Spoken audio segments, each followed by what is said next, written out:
कबीर खां कंहिं पुछियो त कॾहिं जप कंदे ॾिसण न ईंदा आहियो तव्हां, कॾहिं कंदा आहियो पूजा, कॾहिं कंदा आहियो प्रार्थना। माण्हू चवंदा आहिनि तव्हां मां भक्त आहियो,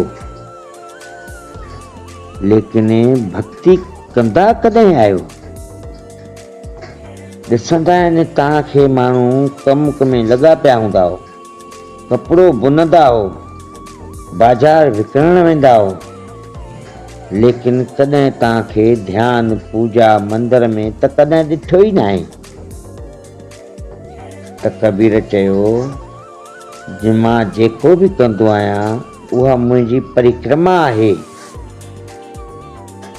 जेको बि ॻाल्हाईंदो आहियां उहो ई मुंहिंजो जप आहे, मुंहिंजो हुजण ई मुंहिंजो ध्यानु आहे। ओशो।